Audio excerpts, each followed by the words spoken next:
Rabbi shrah li sadri wa yassir li amri wahlul 'uqdatam min lisani yafqahu qawli.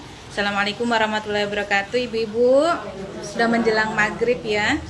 Kemarin saya di hari Senin materinya tentang menahan marah. Jadi bagaimana sih menghadirkan Ramadan yang adem untuk jiwa.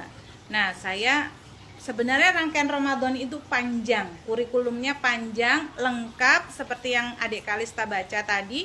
Itu dari chapter tentang Ramadan itu dari ayat 183 sampai 188.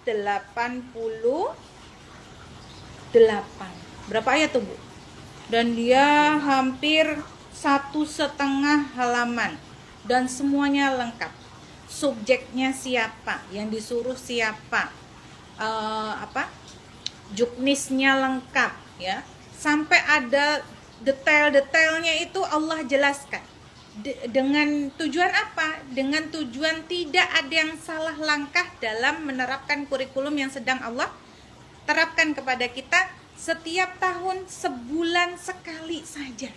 Sebulan ya, Bu, Masya Allah, sebulan kita harus puasa gitu.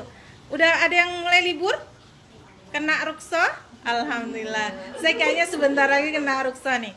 Nah, kata Allah seperti yang adik Kalista baca, pokoknya setiap saya ngajar itu saya bilang, ini adalah perkataan Allah. Itu iman kita pertama kali selalu ketika pegang Al-Quran, kita lagi ngomongin tentang omongan Allah, wejangan Allah. Wejangan Allah di dalam surat Al-Baqarah 183, Ramadan, kurikulum Ramadan yang Allah syariatkan di dalam Islam itu punya 5 fungsi. 5 fungsi. Nah, ini tujuan Allah di sini.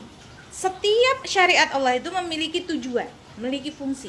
Dan jangan sampai tujuan itu, goal yang ingin Allah dapatkan dari syariat yang Allah berikan kepada umatnya, itu jangan sampai berada di luar dari tujuan kita berRamadan. Misalnya ada yang Ramadan itu mau nyari cuan, ada juga ya, Bu ya. Pokoknya kalau Ramadan aku mau jualan uang, kan ada juga. Jualan pakaian boleh nggak, Bu? Momennya jualan hampers gitu ya. Boleh aja selama itu di dalam goalsnya Allah di sini. Goalsnya Allah apa aja? Kalau ada kata la'alla disebutkan di surat yang dibaca Dek Kalista tadi adalah la'allakum tattakun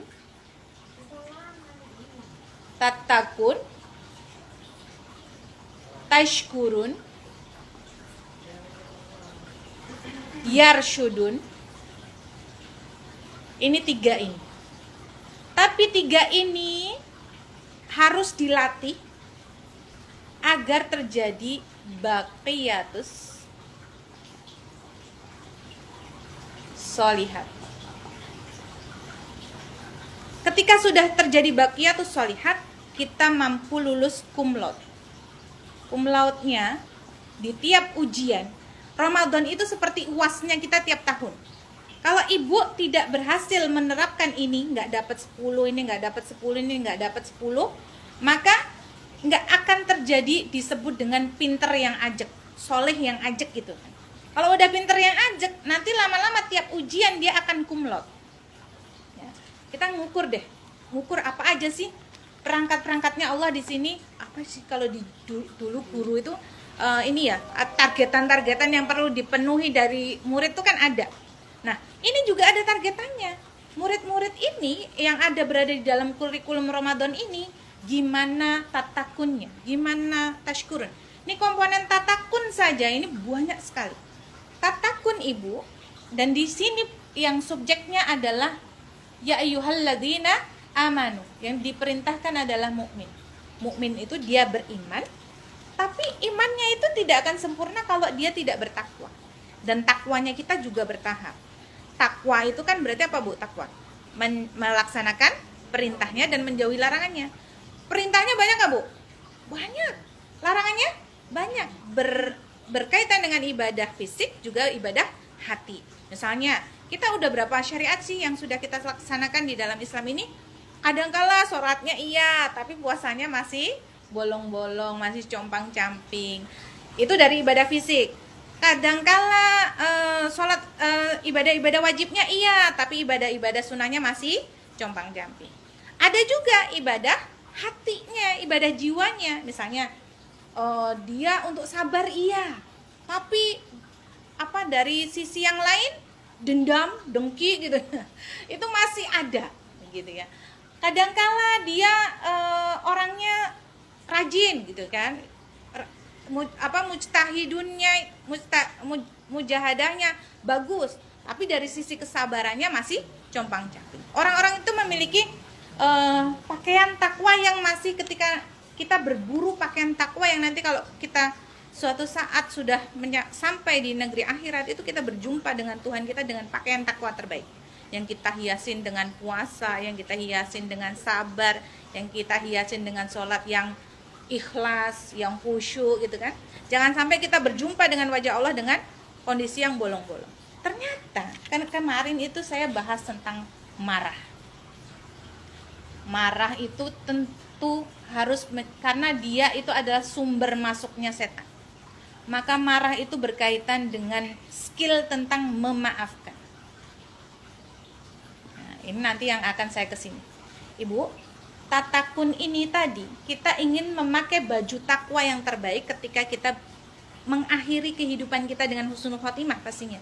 Nah, kita juga nanti ada komponen yang disebut tashkurun. Nanti setelah selesai Ramadan kita tambah bersyukur enggak? Allah tuh minta kita di dalam fungsi Ramadan ini, yang pertama tambah bertakwa enggak? Takwa itu ukuran ininya itu tambah pelaksanaan ketaatannya nambah atau enggak? Nah, menjauhi larangannya udah mulai berkurang enggak? Maksudnya larangan-larangan yang harusnya dikurangi itu kan, misalnya kita masih suka dulunya gosipnya level 10 nah tiap Ramadan kita kurangin gosipnya level sampai habis sampai kita benar-benar mulutnya itu terjaga gitu ya, Insya Allah. Itu dari takwa ya. Ada yang perlu kita naikkan, ada yang perlu diturunkan dalam hal larangan misalnya. Tashkurun, Allah minta kita tambah bersyukur enggak? Tentang anak, tentang sampai kemarin itu cerita anak TK ibu, beruntun saya tuh dengerin cerita teman TK-nya anak saya. Dulu tahun lalu ada tiga keluarga pas liburan Desember, bapaknya teman TK anak saya sama kakaknya 3 orang tenggelam. Tuh kan? Itu merinding. Terus yang sekarang bungsu saya ini bapaknya meninggal. Terakhir tadi malam saya dapat cerita ibunya meninggal kanker darah. Ini kanker payudara, beda-beda ceritanya. Anak sekecil itu mendapatkan takdir-takdir yang subhanallah seperti itu ya. Kita ini ketika masih banyak nikmat yang kita miliki, kita ini tambah bersyukur nggak dengan bulan Ramadan, gitu kan? Itu komponen yang kedua. Ini Allah yang minta loh, bukan saya. Nah, terus tambah bisa diarahkan ke dalam kebaikan